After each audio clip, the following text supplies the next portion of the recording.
Okay, we're coming to you from the 2017 North American International Auto Show here in Detroit. And out of the entire show today, all the presentations available, one stood out, and it was very unusual because it's Toyota. Toyota never has a standout presentation other than the product. This was product and the explosions, the lava going on, a bunch of music, the wild stuff.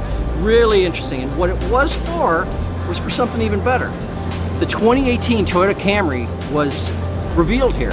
What we have with the 2018 Toyota Camry is 3 drivetrains, just like the current setup, where you have a 3.5 liter V6, you have a 2.5 liter, and then you have the hybrid with the 2.5 liter.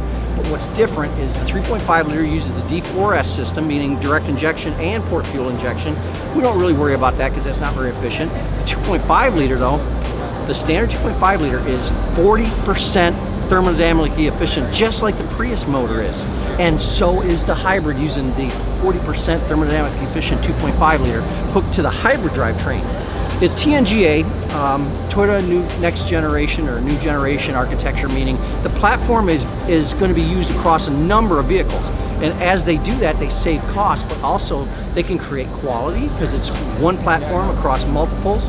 And with that, we've got a really excellent dynamics, because they added independent rear end that's even better tuned to give you a more solid ride. But also, for the hybrid in particular, they've lowered the battery out of the trunk and then lowered it into the rear seat. And what it does is, of course, lower center of gravity, better handling. They've also lowered the car. The hood is 1.6 inches lower. The roof is 1 inch lower, and they've set the hip point where you actually sit down an inch lower, and where your feet drop into the well, that's also 1 inch lower. With all of those going on, you have a lower center of gravity, you're going to get better handling. They've also added 2 inches of wheelbase. They went from 109.3 to 111.3-ish. They haven't given us the exact spec other than the 2 inches added.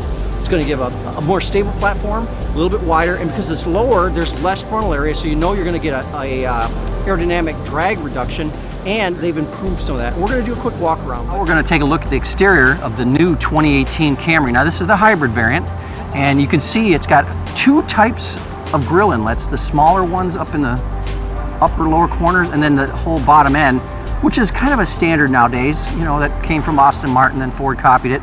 But also take a look at the blue emblem, and this signifies the Toyota Camry Hybrid for 2018.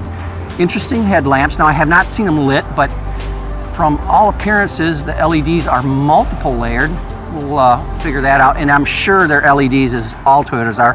They still have the aero tab corners, but not as strict and flat as they used to be. And yet I can almost guarantee that this is going to have a coefficient of drag somewhere around 0.25 or so. Now as we move around the edges, I want you to look at those feature lines in the hood. They're much, much deeper than before. It gives a much different shadow, a more aggressive look, and that's something we've been waiting for a long time from Toyota, and it looks like they finally come through. Moving to the profile. Now, it's not completely distinct, but you'll notice the gap between the tire and the well, very, very tight. That helps with aerodynamics. And again, you can see off of that front corner, this like aero tab profile to create an air curtain across that, and then the same with the back. Okay, but now let's get a little closer, and there's some things I want to show you. For one is this new character line. It comes into the front quarter but stops just under the hybrid badge. This is something new. And take a look at the shadow even here. Now that's not a zero radius turn, but it has created a nice shadow all the way across. Now the mirrors themselves, they have like an insert of chrome, and this will be also external turn signals, so you'll see that. This is a metal flake type. Now unfortunately they still have the spit weld with the rubber seam on top, and then a smallish sunroof. Going down to the sills, nothing special there except for this, again, a secondary feature line cutting both doors. Right through the handle is that character line, and again it moves into the rear quarter but stops in the middle of the refueling door. That's really nice. Now as we work our way around to the back, jewel-like rear tail lamps, markers, and again, now take a look at the swoops coming into this aero tab corner. Just really sharp. Lower diffuser is that's kind of standard fare. And then again, you get into some Camry stuff here. take a look at that badge. That is pretty slick. And then of course the hybrid badge itself. And this is a fully loaded XLE hybrid. You can see how neat those feature lines and character lines and that hood. Oh my goodness. This is not your father's Camry, and this is the best one in my opinion yet. Still a standard sedan. Chrome daylight opening. I forgot to mention that as we were walking around the profile. Around the entire area, and then piano black inserts. Now let's go inside and see what it is. This is my first time in. Okay. It's a nice pewter-like chrome interior. Handles. Oh, that's soft touch. More soft touch. Ooh, very, very soft armrest. Stitching looks pretty good. Those are backlit switches. Now, unfortunately, everybody's going to this where they're not surrounded by a nice little wood insert or anything here. So I would like to see that, but contrasting stitching in red, and it looks pretty good. Looking inside, you can see a standard Camry high-end XLE touch here. It's actually padded behind there, which is unusual. Why would that be padded? I don't know, it just looks good. Chrome surrounds. Now let's get in. Okay, now this is not adjusted very well for me. I'm doing that now. We can't light up the displays. The seats feel more comfortable, they're more supportive. Let me see if we can't look down and see that. I still got a gap, so it's shorter real seat cushions, but the bolsters themselves are giving me some thigh support that wouldn't normally be there. Now we look back up at the wheel. Standard Toyota controls, nothing special here. Toyota badging, chrome outlay. Now here's where it gets interesting. Into the screen. It's a 10.6 inch or 10 inch HUD, 7-inch central display here, and these are all 8 inches standard. There might even be larger, but I want you to notice the design and the flow. That chrome or burnished aluminum-like look flows down like a waterfall, and then it's bisected by this edge. That's unique design, and the inlay itself, it feels, well, I can't describe it. It feels kind of interesting, and it looks really nice too.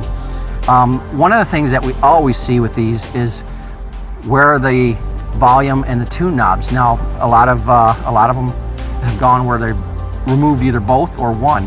Thank God they put this in, even though this looks like an add-on after the fact, because they probably 2-3 years ago they were designing and everybody was hammering it, so they added that in. But at least you have a tune and power and volume to spin. And HVAC controls are built in, sinks. They feel plasticky, but they're going to be functional. And then the chrome for your seat track, phone, apps, etc. This is the JBL, the high-end system.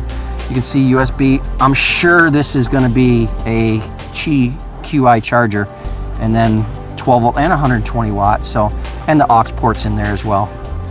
Leather wrapped, leather interior, leather hood, soft leather hood.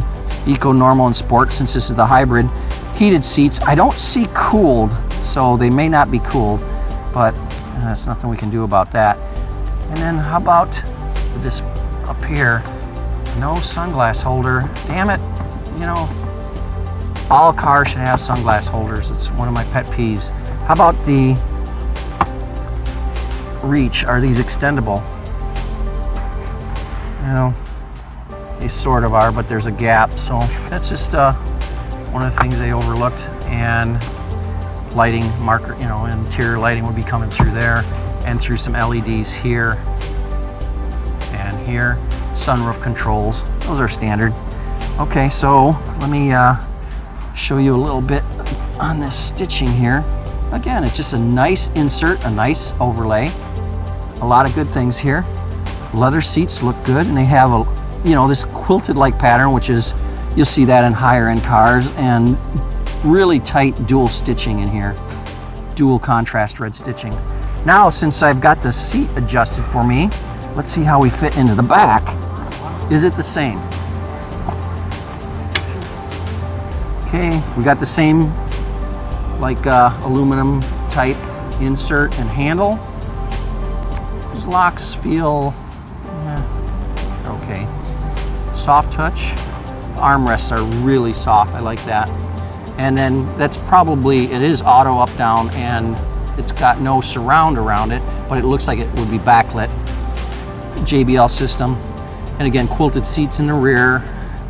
Do we fit? Well, let's find out. The new wheelbase, and you know, I got the seats back. I've got room. They're touching but barely. But what's more interesting, and I don't think I can show that, but I've got headroom here. See, there's quite a bit of headroom actually, and yet this is a very, very aerodynamic automobile. Standard plastic type vents. It does have rubber tactile feel on the open close, but nothing special here. I would give the interior, I give it a good 8. The exterior, probably 8.5. And then the drivetrain, if this thing hits 50 miles per gallon, I mean, geez, that's the most efficient midsize sedan in the world. I would even say with the 40% thermodynamic efficiency, it might even be higher than some of the TDIs that we used to be able to drive that you can't get anymore. So that gives you a general exterior and interior overview of the 2018 Toyota Camry Hybrid.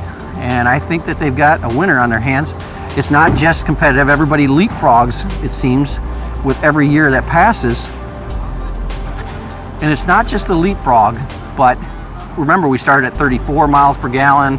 We went up to about 36, then 40, and now here we are probably talking 50 to 55 miles per gallon from a mid-size sedan. So everybody's leapfrogging, and Toyota by summer will be at the top of the class.